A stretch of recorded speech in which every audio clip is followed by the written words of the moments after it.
नमस्कार दोस्तों, मैं सुनील सैनी आप सभी का एमएस बल्लभगढ़ यूट्यूब चैनल पर हार्दिक स्वागत करता हूं। देखो, आज इस क्लास में हम कुछ कंपटीशन क्लासेस के टॉपिक कवर करेंगे। उसमें देखो क्या पढ़ेंगे हम, भौतिक राशि।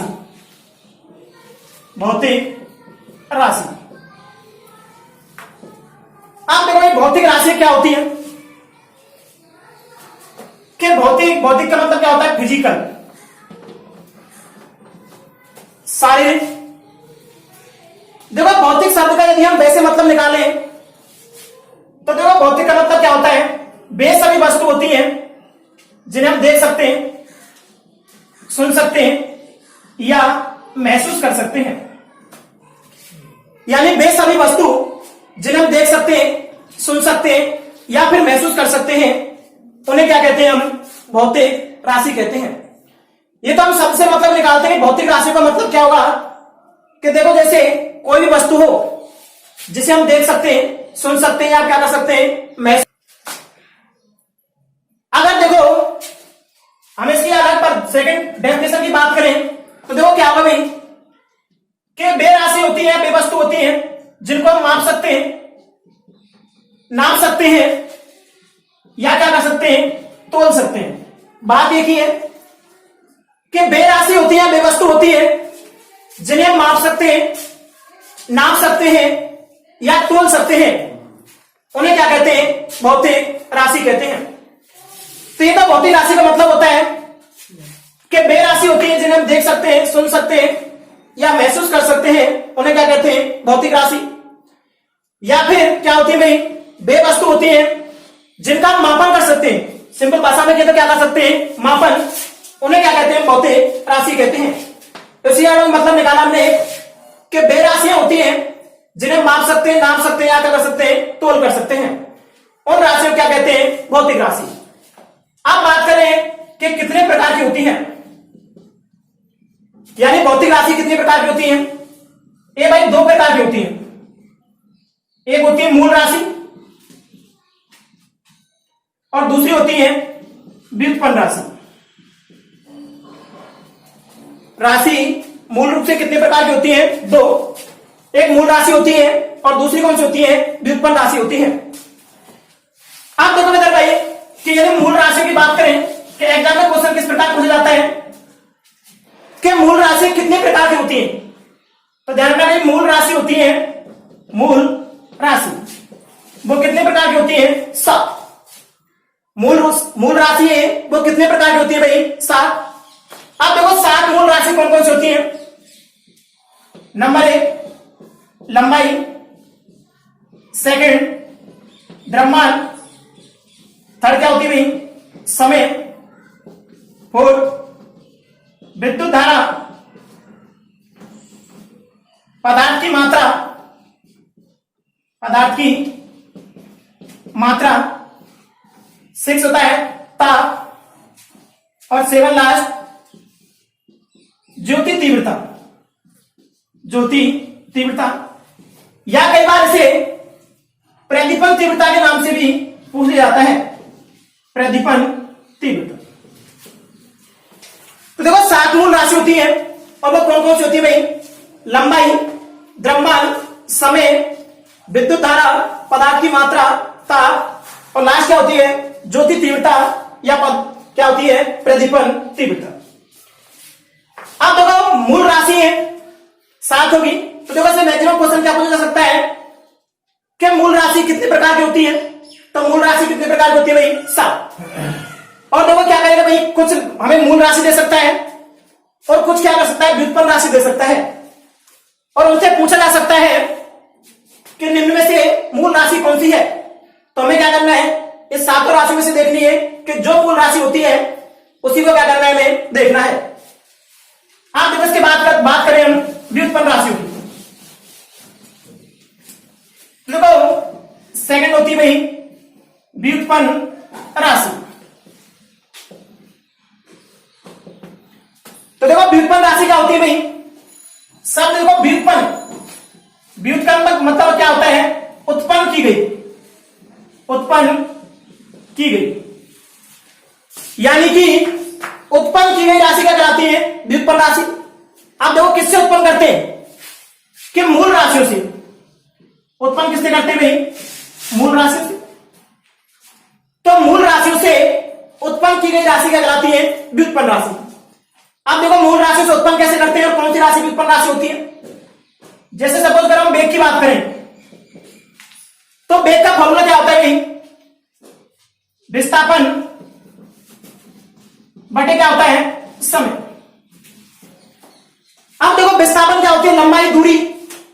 तो ये कैसी राशि है? मूल राशि।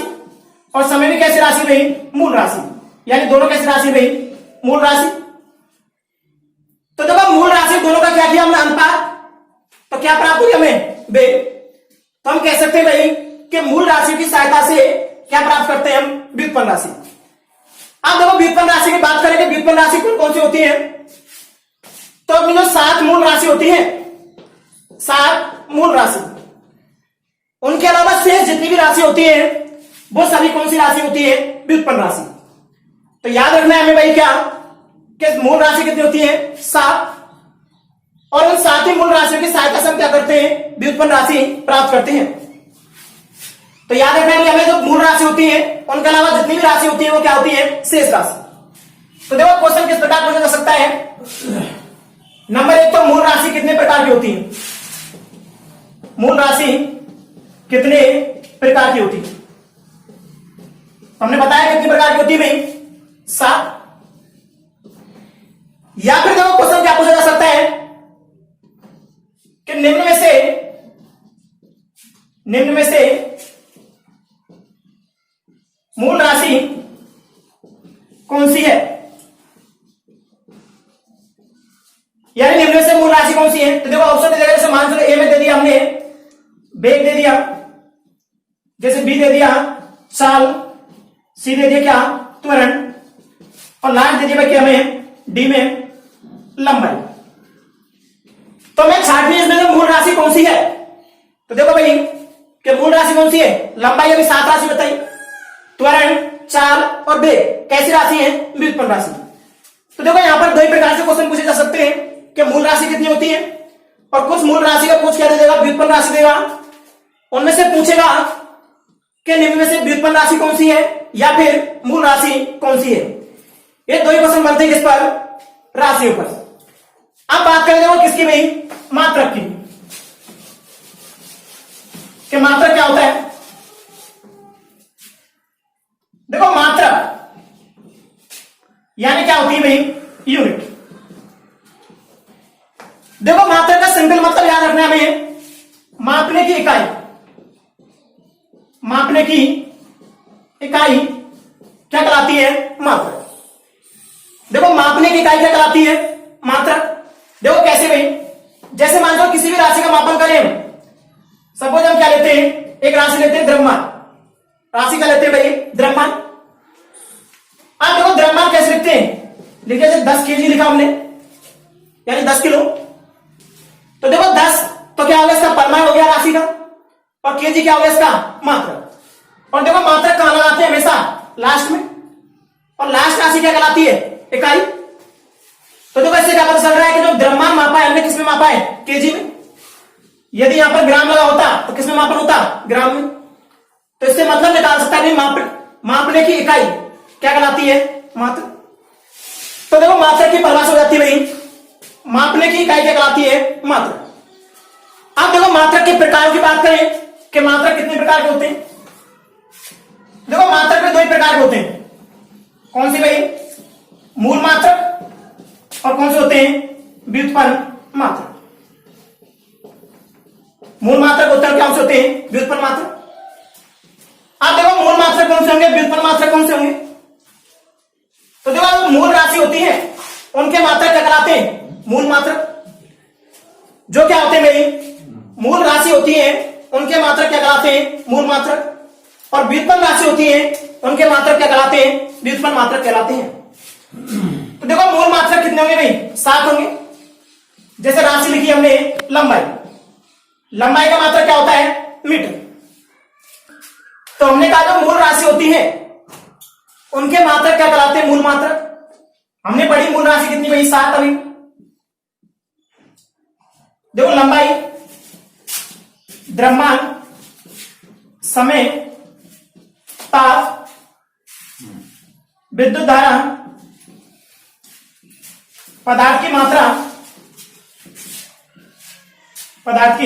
मात्रा, ज्योति तीव्रता या प्रदीपन तीव्रता। अब देखो यहां से बहुत ज्यादा क्वेश्चन आते हैं कि मात्रा की बात करेंगे, मूल मात्रा क्या होगा इसके, तो लंबाई का मात्रा क्या होता है मीटर, द्रव्यमान का मात्रा क्या होता है भाई केजी, समय की मात्रा की बात करें क्या होगा सेकंड, ताप का मात्रा क्या होगा भाई केल्विन, विद्युत धारा का मात्रा क्या होता है एम्पियर, पदार्थ की मात्रा का मात्रा क्या होता है भाई मोल, ज्योति तीव्रता या प्रतिपन तीव्रता होता है कैंडेला। अब देखो यार तुमने ये भी पढ़ा होगा कि लंबाई का मात्रा सेंटीमीटर भी होता है, तो हमने सेंटीमीटर क्यों नहीं लिखा, तो देखो मापन की अलग अलग पद्धतियां होती हैं, उनके अकॉर्डिंग मात्रा लेते हैं तब क्या आता है, एक पद्धति पढ़ते हैं वहां पर सीजीएस पद्धति होती है जिसे गॉसियन पद्धति कहते हैं, उसके अंदर मात्रा क्या आता है सेंटीमीटर, तो वहां जाके क्या लिखते हैं सेंटीमीटर। लेकिन यदि सिंपली पूछा जाए कि लंबाई का मात्रा क्या होता है तो क्या लिखना है मीटर, द्रव्यमान का मात्रा केजी लिखना है किलोग्राम, समय का मात्रा सेकंड, ताप का मात्रा क्या होता है केल्विन, विद्युत धारा का मात्रा क्या होगा एम्पियर, पदार्थ की मात्रा का मोल, और ज्योति या प्रतिपन तीव्रता का मात्रा क्या होता है कैंडेला। तो यह हमें मूल मात्रा याद होनी चाहिए कि कौन सी मूल राशि होती है और उनके मूल मात्रा क्या होते हैं। अब यदि बात करें हम किसकी, व्युत्पन्न मात्रा होगी, तो देखो व्युत्पन्न मात्रा कैसे होंगे भाई, व्युत्पन्न मात्रा देखो जैसे हम मान लो व्युत्पन्न राशि लेते हैं एक बेग का फॉर्मूला पढ़ते हैं हम विस्थापन बटे क्या होता है भाई समय। तो देखो विस्थापन का मात्रा क्या होगा मीटर, समय का मात्रा क्या होगा सेकंड, तो जो बेग होता है उसका मात्रा क्या हो जाएगा मीटर बटे सेकंड। ऐसे यदि क्या करें भाई त्वरण की बात करते हैं, तो त्वरण बराबर क्या होगा भाई बेग बटे क्या होगा समय। तो देखो बेग का मात्रा क्या है मीटर बटे सेकंड, और नीचे फिर से क्या आ जाएगा समय का मात्रा सेकंड, तो मीटर बटे कितना आ जाएगा सेकंड स्क्वायर। तो इस प्रकार हम जो व्युत्पन्न राशि होती है उनको क्या करते हैं मूल राशि के रूप में तोड़ लेते हैं और फिर उनका मात्रा किसके रूप में ले लेते हैं मूल राशि के रूप में, तो वो क्या आ जाते हैं उनके व्युत्पन्न मात्रा। यानी जितनी भी राशि होती है व्युत्पन्न राशि उनको मूल राशि के रूप में तोड़ लो और उनके मात्रा लिखते हैं, तो उससे क्या निकल जाते हैं व्युत्पन्न राशियों के मात्रा। आप देखो सबसे इंपॉर्टेंट कि मात्रा की पद्धतियां होती हैं कि मात्रा को अलग अलग पद्धति में कैसे लिखते हैं। तो देखो भाई मात्रकों की पद्धतियां, कि देखो मात्रकों की पद्धतियां कितनी होती है, 3 पद्धति होती है। तो क्वेश्चन यहां पर बन सकता है क्या कि मात्रकों की पद्धतियां या मापन की पद्धतियां कितनी होती है, तो मात्रा या मापन की पद्धतियां कितनी होती है 3। अब देखो कौन कौन सी होती है वो। नंबर 1 बात करें भाई MKS पद्धति, दूसरी होती है भाई CGS पद्धति, थर्ड होती है FPS पद्धति। देखो इसका मतलब क्या है MKS, इसका मतलब क्या है metre kilogram second, centimetre gram क्या होता है सेकंड, ये होता है फुट पाउंड क्या होता है सेकंड। यानी यदि MKS पद्धति का मतलब निकाले हम कि परिभाषा निकाले इसकी, तो देखो क्या होगा भाई कि ऐसी पद्धति जिसमें लंबाई को किसमें मीटर में, द्रव्यमान को किलोग्राम में और समय को सेकंड में मापा जाता है। यानी 3 राशि ले लंबाई, द्रव्यमान और समय, इन 3 राशियों के मात्रकों के रूप में क्या करते हैं पद्धतियों को विभाजित करते हैं। 3 राशि दी हमने मूल राशि में से लंबाई, द्रव्यमान और क्या समय, जो इनके मात्रक होते हैं उनके आधार पर पद्धति कितने भाग में विभाजित की हमने 3 MKS। देखो इसका मतलब क्या हुआ मीटर किलोग्राम सेकंड, यानी यदि लंबाई को मीटर में, द्रव्यमान को किलोग्राम में और समय को सेकंड में मापे तो वह पद्धति क्या कहलाती है? एमकेएस पद्धति। देखो दूसरी पद्धति क्या होती है? सीजीएस पद्धति। यानी यदि लंबाई को किसमें? सेंटीमीटर में, द्रव्यमान को किसमें? ग्राम में, और समय को किसमें मापे? सेकंड में, तो वह पद्धति कौन सी कहलाती है? सीजीएस पद्धति। ये होता है एफपीएस। तो देखो इसमें क्या होता है? यदि लंबाई को फुट में मापे, द्रव्यमान को किसमें मापे भाई अपने पास? पाउंड में, और समय को किसमें मापे? सेकंड में, तो वह पद्धति कौन सी कहलाती है? एफपीएस पद्धति। देखो इस पद्धति को क्या कहते हैं? ब्रिटिश पद्धति भी कहते हैं, ब्रिटिश पद्धति। अब देखो इसमें क्वेश्चन क्या बनता है यहां पर कि इन सभी पद्धतियों में से सबसे प्राचीन पद्धति कौन सी है? देखो पद्धति में क्वेश्चन कौन सा बन सकता है और कि जो हमने 3 पद्धति पढ़ी है उनमें से सबसे प्राचीन पद्धति कौन सी है? तो ये एफपीएस यानी ब्रिटिश पद्धति है। वो क्या है? सबसे प्राचीन पद्धति है जो कि केवल ओनली आज किस देश में चलती है? ओनली ब्रिटिश में। यानी आज भी ये पद्धति किस देश में चलती है? ओनली ब्रिटिश देश में। यानी सभी जगह नहीं चलती, केवल किस में चलती है? ब्रिटिश में। तो ध्यान रखना सबसे प्राचीन पद्धति कौन सी होती है भाई? ब्रिटिश। यदि सबसे नवीन पद्धति की बात करें तो वह किसके अंदर जाती है? एमकेएस पद्धति। देखो एक पद्धति और आती है एसआई पद्धति, जिसे हिंदी में कहते हैं अंतरराष्ट्रीय मात्रा पद्धति, इंटरनेशनल सिस्टम ऑफ यूनिट। देखो एसआई पद्धति की फुल फॉर्म पूछी जाती है इंटरनेशनल सिस्टम ऑफ यूनिट। यानी एसआई पद्धति उसकी फुल फॉर्म क्या होती है? इंटरनेशनल सिस्टम ऑफ यूनिट, यानी अंतरराष्ट्रीय मात्रक पद्धति, जो कि कब बनाई गई? सन 1948 में। सन 1948 में एसआई पद्धति बनाई गई। देखो एसआई पद्धति होती क्या है? जो एमकेएस पद्धति है उसका विकसित रूप, एमकेएस पद्धति का विकसित रूप, या जो मॉडर्न फॉर्म होती है वो क्या होती है? एसआई पद्धति, जो कि सभी देशों में लागू होती है। भाई अंतरराष्ट्रीय इंटरनेशनल है तो ये क्या होती है? सभी जगह पर लागू होती है। तो सबसे नवीन पद्धति की बात करें तो एसआई पद्धति होती है, और सबसे प्राचीन पद्धति की बात करें तो कौन सी पद्धति होती है? ब्रिटिश पद्धति होती है। आप देखो कुछ राशि हैं जिन पर मात्रा से रिलेटेड क्वेश्चन आते हैं। जैसे देखो बल की बात करें, हम बल की बात करें, बल का फॉर्मूला क्या होता है भाई? द्रव्यमान इंटू क्या होता है? त्वरण। यदि इसका मात्रक ज्ञात करें भाई तो देखो F बराबर फॉर्मूला निकालने कितना होता है? ma। तो देखो मात्रक की बात करें,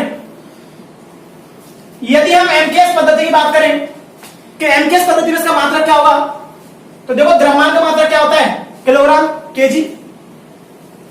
त्वरण का मात्रक क्या होता है? Metre upon second square. तो बल का मात्रक क्या हो गया? KG into metre square upon कितना हो गया? Second square. या एसआई पद्धति की बात करें तो बल का मात्रक क्या होता है? न्यूटन। बल का मात्रक क्या होता है? न्यूटन। यदि इसी की बात करें सीजीएस पद्धति में तो बल का मात्रक होता है डायन। तो देखना बल का एमकेएस पद्धति में मात्रक होता है न्यूटन, और सीजीएस पद्धति में मात्रक क्या होता है? डायन। आप देखो क्या होता है नहीं कि यहां पर क्वेश्चन क्या आते हैं कि 1 न्यूटन बल में कितने डायन होते हैं?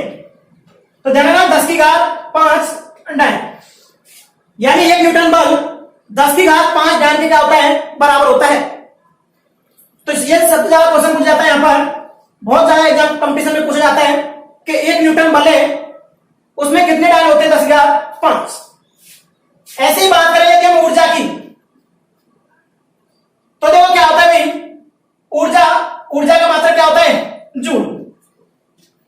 ऊर्जा का एमकेएस पद्धति या एसआई पद्धति के मात्रक की बात करें तो क्या होता है भाई? जूल होता है। लेकिन यदि इसकी सीजीएस पद्धति की बात करें तो सीजीएस पद्धति में इसका मात्रक क्या होता है? अर्ग। सीजीएस पद्धति में क्या मात्रक होता है इसका? अर्ग। एमकेएस या एसआई पद्धति में क्या होता है? जूल। तो देखो हम आगे बात करते हैं यदि इसी की कि क्या होगा भाई कि जूल और अर्ग में क्या संबंध होता है? तो 1 जूल इक्वल टू कितना होता है? 10⁵7 अर्ग। यानी 1 जूल में कितने अर्ग होते हैं? 10,7 अर्ग होते हैं। अब देखो 2 क्वेश्चन और हैं, वो ज्यादातर पूछ जाते हैं, और वो क्या भाई? बृहद दूरियों के मात्रक, बृहद दूरियों के मात्रक। बृहद मतलब होता है बड़ी, यानी बड़ी दूरियों का मात्रक करने के लिए कौन कौन से मात्रक काम लेते हैं? तो देखो एक होता है प्रकाश वर्ष, प्रकाश वर्ष। देखो नाम से तो लग रहा है प्रकाश वर्ष यानी समय का मात्रक होगा भाई, वर्ष समय, तो नाम से क्या लगता है? प्रकाश वर्ष को देखते ही कि किसका मात्रक हुआ है? समय का। लेकिन जो प्रकाश वर्ष मात्रक होता है वो किसका मात्रक होता है भाई? दूरी का। प्रकाश वर्ष किसका मात्रक होता है? दूरी का। अब देखो प्रकाश वर्ष होता क्या है कि किसी वस्तु द्वारा एक वर्ष में तय की गई दूरी, या फिर प्रकाश द्वारा एक वर्ष में तय की गई दूरी क्या कहलाती है? प्रकाश वर्ष। ध्यान रखना भाई, प्रकाश द्वारा एक वर्ष में तय की गई दूरी क्या कहलाती है? प्रकाश वर्ष। यानी 1 लाइट ईयर होता है, L बाई से करते हैं 1 लाइट ईयर, इसकी वैल्यू कितनी होती है भाई? 9.46 इंटू 10 कितनी होती है? 15, यानी 9.46 गुणा 10 कितनी होती है? 15 अपने पास मीटर। ये किसका मात्रक होता है? प्रकाश वर्ष। प्रकाश वर्ष की वैल्यू होती है 9.46 इंटू 10⁻15 मीटर। तो ये ज्यादातर क्वेश्चन पूछा जाता है कि एक प्रकाश वर्ष होता है, उसकी वैल्यू कितनी होती है? एक प्रकाश वर्ष का वैल्यू ये होती है। ऐसे ही एक होता है पारसेक। पारसेक भी क्या होता है? बृहद दूरियों का मात्रक है, यानी सबसे बड़ा दूरी, या फिर कहें हम दूरी का सबसे बड़ा मात्रक। सबसे बड़ा मात्रक क्या होता है भाई? पारसेक। दूरी का सबसे बड़ा मात्रक क्या कहलाता है? पारसेक। देखो यदि एक पारसेक की बात करें, इसको पी ऐसे करते हैं, इसकी वैल्यू कितनी होती है? 3.21 इंटू 10⁻16 क्या होता है? मीटर। यानी ये होती है पारसेक की वैल्यू। यदि बात कही जाए दूरी के सबसे बड़े मात्रक की, तो ये पारसेक किसका होता है? दूरी का सबसे बड़ा मात्रक होता है। तो देखो आज की इस क्लास में हमने भौतिक राशि और मात्रक पढ़े। यदि आप सभी को ये क्लास अच्छी लगे या वीडियो अच्छी लगे तो चैनल को लाइक करें, सब्सक्राइब करें और बेल आइकन पर क्लिक करें, ताकि आपको नई वीडियो की अपडेट तुरंत मिल पाए।